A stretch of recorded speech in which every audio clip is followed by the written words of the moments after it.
honourable mentions. Patricia M. Evans for the Iron Maiden, she sends her regrets. VJ Hamilton, a new start, and Aaron Barry for his story of fair critique. So Aaron's here, and we do have a little bit of time. Aaron, would you like to read your story to us? If you guys don't mind. We don't mind. No, we don't mind at all. We're more than. It's short.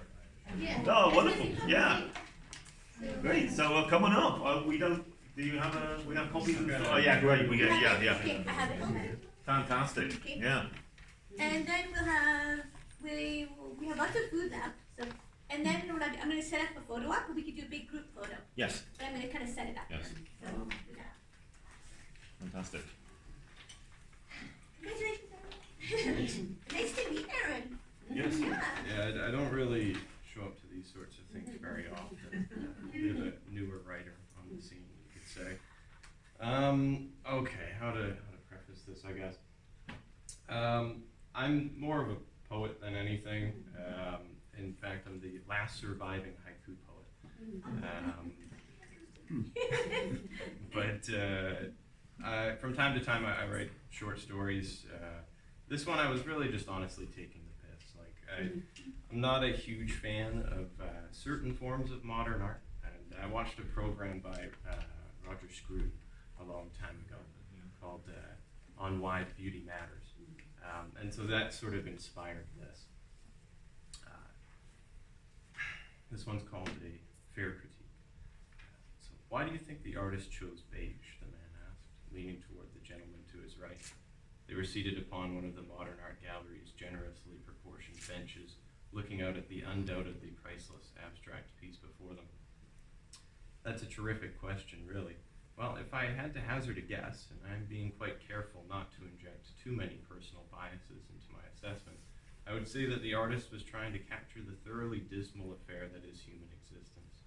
You can see from the evenness of both the paint's mixture and the artist's stroke that every hint of white and sienna, bliss and suffering, respectively, have been lost, which leaves us with a profound statement about the blandness of this very harmony. Delighted by his new friend's keen sense for artistry and elocution, the questioning man pressed for more answers. And what of its size? It's a little large, wouldn't you say? Why do you suppose that is? The stranger smiled. You're right to call attention to the project's scale. Had the artist chosen to make this the size of, say, de Kooning's Interchange, the whole thing may have fizzled out entirely. Instead, the artist used as much space as he could, thereby acknowledging the universality of the work's central theme. Think of it as his way of saying, hey, we are here, everywhere, but why? You do see the message in it now, don't you? He could, in fact, see the message now. Oh, I do say that was rather impressive, the questioner proclaimed. I really haven't much experience with fine art. My father was always very critical of it when I was growing up, but I believe even he would have been able to appreciate this. I have to ask, though, how were you able to figure all of that out? Well, it just so happens that I'm an art critic for dribs and drabs. It's my business to interpret even the most imperceptible of creative intentions. Well, that makes perfect sense. I was worried for a moment that I was the only one who didn't know much about art. The man had never had the privilege of keeping such august company. You've really opened my eyes today. I'm truly glad to have met you, but if I may, I'd like to know one last thing about this piece before I let you move on. What is it called? Oh, it's not over. I didn't really staple these together. The critic fell silent. He ran a hand through his Van Dyke beard. I'm ashamed to admit that its name eludes me. It must be new. Well, this should be an easy fix. I'll get up and read its plaque out to you. The other man lifted himself from the bench and made his way over to it, where, after discreetly clearing his throat, he began reading. Phyllis E. Steen, all of my exes, 2018, blood on canvas. The critic shook his head, confounded. No, that simply cannot be. I know that piece well, and this is most evidently not it. There are no X's written in blood here. As a gallery attendant came into view, the critic bid him come their way. How can I help you today? The attendant asked, wearing a polite smile. I believe the curator has made a grave error. You see, right over there is a mislabeled piece of art. The critic pointed toward the painting. Do take a good look, the other man chimed in.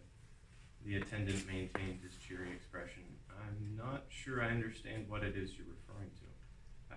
That right there, my friend, the critic exclaimed, pointing again, this time with urgency. Cracks of consternation began to play upon the attendant's face. Gentlemen, I don't follow. Surely you, the critic insisted, as an attendant of this fine gallery, have something of an eye for art, or at the very least functional vision. Take a look in that direction, he led the attendant's gaze toward the painting again, and tell me you don't see beauty. Tell me you don't see that marvelous sea of beige, that conduit of human consciousness. A pause. Now I see it, the attendant said. Excellent, the critic cried with relief. You should have trusted me. I'm something of an expert on these things. Now, the problem here is that this piece bears the wrong plaque. It quite clearly says all my X's. We are confident this is not that, and we would very much like to learn the name of... Gentlemen, the attendant interrupted, his puzzlement now replaced with genuine concern. I think there's been a misunderstanding here. We moved all my X's across the hall last week. What you've been staring at is nothing more than a wall.